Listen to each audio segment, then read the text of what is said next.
Hi everybody, a warm welcome to Light in the Darkness with Oma. Super excited to have you in the corner where we talk about sex, relationship, and God. So yeah, we're going to talk about something really special today. It's close to my heart. It's the story of my very first relationship, like in this life. My first relationship and lessons I learned that I feel that we all have to learn. It could help you in your courtship, in your friendship even, and especially in your marriage. So yeah, let's go right into it.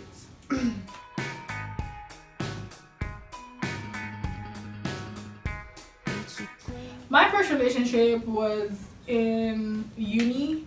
Okay, I was in 200 level, I was in second year, and he was a master's student. The age gap was much, he was like 7 years older than me, but it was almost like the age gap didn't exist because we were best of friends. Yeah, one key thing, we were best of friends. Sometimes age is not important if you guys could actually complement each other. I remember times when I had real issues, I didn't know anybody to talk to, I would always go to him. Even if I had like a bunch of people to talk to, he was always the first point of call. Like he was always my go-to person for everything. Issues, even random gists and all that. Stuff that people would normally talk about with their maybe female friends and all that. I would talk to him about it and I was so comfortable with that. He was so open also. Number two, he was so sincere with me. I give it up to him. I'm a sincere person, but when it comes to sincerity, I think he had it better with me. Not that I would lie or anything, but I just had a way of not saying stuff that I didn't want to be said. So I wasn't lying, but I just might not share. I might keep it to myself. Yeah. But anyway, I'm working on that really well. But yeah, he had that, he would talk about everything. Like the good, the bad, the ugly. When girls would come at him and even try to ask him to go to bed with them, he would tell me.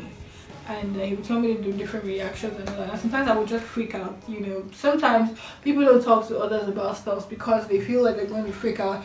But still, he would still talk to me about some of those things. So it was really good. The sincerity, it builds trust in our relationship because I just knew that he's not going to mess up. He's not going to do something crazy because I just trusted him and all of that because I knew he was very, very, very sincere.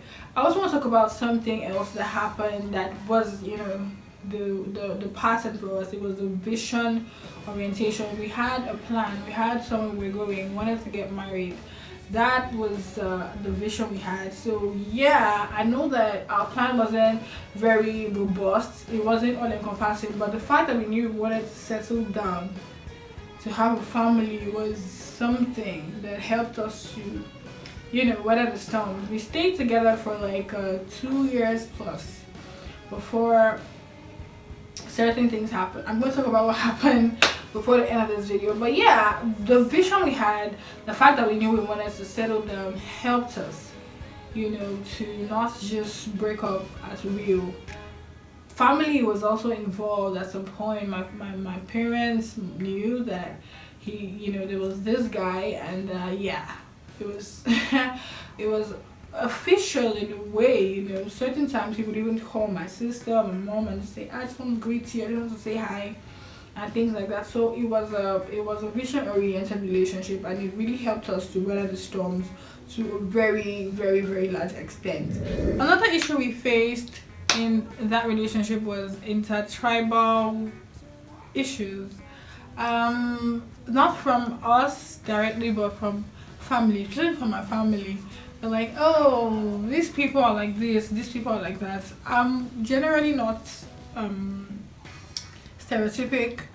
I'm not tribalistic. I'm very open-minded, even though I kind of like people from that particular tribe a lot, but still, I'm generally open-minded. I don't really believe that, okay, this person is this, maybe he's from this part of the country or he's from this part of the world, he acts like this and all of that. I believe that you need to go to people first of all, as people, everybody, has certain things that they do because of their background, because of their experiences, because of the exposure they've had, growing up and all of that. So there's no one size fits all for any tribe of people, for any class of people, for any, color of people. So yeah, I really had that, and it helped us to scale through, because when people would say, oh, this is what I feel about it, and I'm like, no, that's not true. It doesn't work like that. You have to look at it from this other angle. If both of you are not consistently together, those kind of things will shake you. When people are saying, oh, this is how it's done, this is how it's not done, and all that. What do you believe as a couple? What's your take on issues like that? If you're not strong, if you're not firm in your own beliefs, the beliefs of other people will definitely influence you. But if you are firm, you're strong, and you're convinced that this is what you want to do, this is not what you want to do, all those opinions flying up and down will not get to you. So yeah, why we actually broke up. Who broke up? Yeah, I actually broke up. I ended the relationship, but it was because of very, very serious issues. Some of the issues that I talk about on my channel. Sex before marriage is a no-no. It might not really be like the most popular opinion right now, but that is the truth. That's the fact. It's not always ideal for you to start out having sex before you're married. There's so many issues. Imagine you're in uni and something goes wrong, you get pregnant. Some people actually have to abort babies and all because they're not ready. So much is involved emotionally, psychologically, when there's a breakout from sexual premarital sex. So yeah, it's we did not have sex, but we were gradually going to that point, because there was just this heavy expression emotionally, kissing, touching, and all of that. So it got to a point where I had to sit myself down and say, look, take charge of your life, because at the end of the day, when I would be like, oh, I didn't like how this happened, and we would both be remorseful, nothing would actually happen. Don't just be remorseful, do something about it. I think that's a point you want to take home. Yeah, I had to do something about it, and I needed some time to think, because every time I complained about stuff, and yeah, I was becoming like a nagging person, talking about one thing over and again. So every time I talked about it, it would be like, oh, it's not gonna happen again, this is gonna change, this is gonna change, but it never changed. I had to take responsibility for myself, and I just needed time to think. At this point, I want to encourage ladies to take charge of their bodies. Don't just let the man, control the relationship in terms of, okay, are we having sex? Are we doing that? Are we not doing that? You have a responsibility to yourself, to your body, to decide whether you want to do stuff like that. Because when things go, maybe in other directions, you are going to be more responsible than the other party. The guy can keep going out and having fun, and he's looking like a schoolboy, not knowing that he's a father already, because there's nothing to show.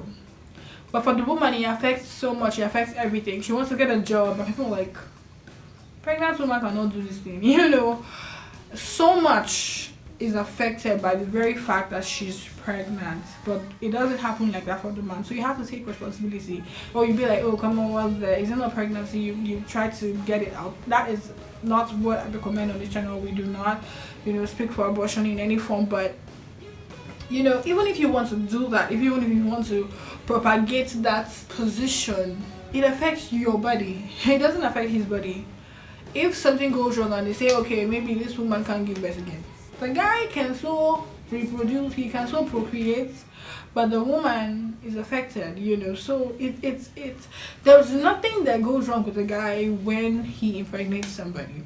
And I really want to say this, that whatever a guy is trying to tell you in a relationship, whatever any guy at all, it doesn't have to be sexual, it is always a proposal. And that's why I think nature is fair, because you are the one as a woman who accepts that proposal. So whatever happens, you are the one to be responsible, you're the one to take the major part of the responsibility. That is fairness in nature. Okay, the guy tells you, okay, do this, do that, I want us to do this, I want you to get pregnant before we get married. It's a proposal. You have the choice to say no, I don't want to do it. You can say yes, let's do it. So whatever the guy is telling you, do you really want to do it? Don't try to get that thing of someone is forcing you.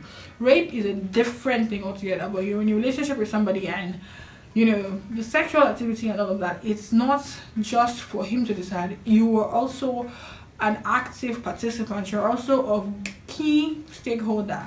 You're a decision maker. So yes, take responsibility for your body, take responsibility for your future. That is actually what I did in that relationship, and I just really needed time to think about my life. And I gave myself 2 months. 2 months, no communication, no talking. Let me just think, do I really want to go on with this? Because I kept having this impression that I was going to get pregnant and he was going to leave me. I just had it like a vision consistently. I was just thinking about it like a sin. The boy will come and ask his mother, where is my father? And casting her mind back, she would think of the story that was happening to me at that point. She would get pregnant in school because of that one thing. She wouldn't be able to complete her university education. But the guy, on the other hand, would move, up the social ladder, and suddenly the lady would not be okay enough. She would not be good enough for him. And he will move on, marry, and have his kids with his wife, lawfully wedded wife, but the lady will be left behind. So it just kept as me like a vision, I was going to be left behind with a son who didn't know his father.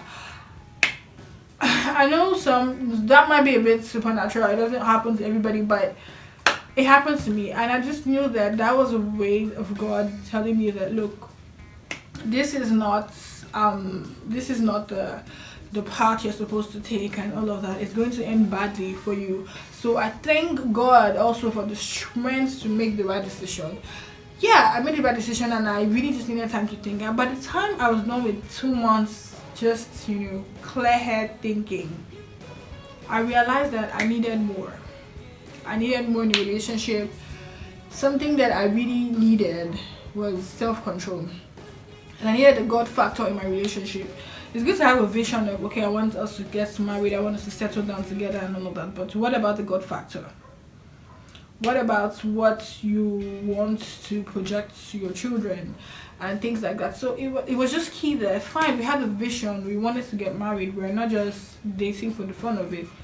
But, we needed more. Our vision needed to be more detailed. And so that was, that was it. Really, we just had to call it quits because it wasn't working anymore. I realized that without emotions involved, I wasn't heading to my destiny. I wasn't working towards my life goal. Sometimes we need to just take out emotions from some of the decisions we make and try to see if we would still make the same decisions. Because emotions are not everything. They are good. Sometimes they are pointers to the things we should do, and you're not supposed to live a life that is void of emotion. You're just going for emotions and all that. No, you shouldn't be emotionless, but don't make critical decisions with your emotion. Marriage is not a joke. Okay, your emotions are very much involved, but if they were not there, if you didn't have emotions, would you still choose this person? Okay, if you're not so horny around this person, if you're not so attracted to his height, if you're not so attracted to his money, if you're not so attracted to her shape, her beautiful face, and her good accent or whatever, or maybe her long hair or something, are you still going to make that decision? Those are the kind of things you want to look at. Emotions are not enough to make lifetime decisions. So yeah, that was how we ended the relationship. It wasn't an easy one because there were some times it was like there was a grudge, and I made my decision based on a grudge, but I didn't make that decision based on a grudge. I just made it based on hard truths I had to tell myself. I really, really needed to move. I needed to move in the right direction. I was no longer at 200 level where we met. I was like in final year. You know, I needed to make critical decisions, you know, to move on or not to move on. So yeah, it was a very nice relationship. We're not in contact anymore, but when I see him, if I see him, of course we're still very good friends. But yeah, it's good to really know where you're going to, and it will help you. I think some of this information, some of those lessons, if we learn them early, we would avoid repeating mistakes of others. We will avoid going around circles. You know, you're having this relationship now, 2 relationship, 3, 5 relationships, and you're not even married. You know, stuff like that. If we learn lessons early enough, we would be able to get more focused and vision oriented, and by extension we would get married earlier, or you know, we would make more productive decisions when it comes to relationship. So thank you so much for watching my video. So now it's a really lengthy video, but I'm glad you really watched it. If you like this video, please give it a thumbs up. I know you like it, okay? Let me know if you like it. Please give this video a thumbs up. Click the notification bell if you have not already done that. If this is your first time, you haven't subscribed, you're welcome to this corner, and please and please subscribe. Thank you so much for all you do. Excited about this channel. Thank you for the support. It's overwhelming. Thank you so much for all the ideas you drop here and there about my videos. Thank you so much. We're growing together, and I'm excited about where Light in the Darkness with Oma is going. Thank you so much. Till next time, have a light-filled life. Bye.